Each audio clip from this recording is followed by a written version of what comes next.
I am the Tofu Golem. Please enjoy the video. You begin by preparing the Raspberry Pi and the email path.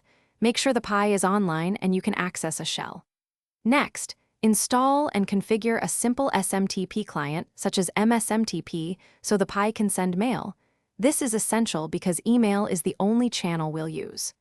Once done, test sending a single message to your account to confirm credentials and connectivity. If the test fails, fix SMTP settings now, so the reset notifications will actually arrive. Now you run the reset. Generate a cryptographically strong password on the Pi, using OpenSSL or PWGen, and store it only briefly. Then apply that password to the target account using chpassword or password, which updates /etc/shadow correctly.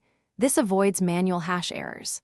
Once the account is changed, compose a concise email that delivers the password and a recommended first login action, and send it with MSMTP. Make sure the message is encrypted or ephemeral if privacy matters. Finish by forcing a password change at next login so the emailed secret is temporary. Use change or password E to expire the current password.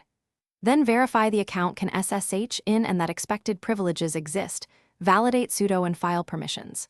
If the recipient reports no email, examine the Pi's mail logs, SMTP authentication, and DNS or spam filtering. Once fixed, rotate the temporary password and resend.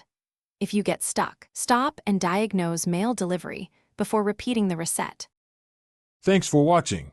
Consider subscribing if we helped you today.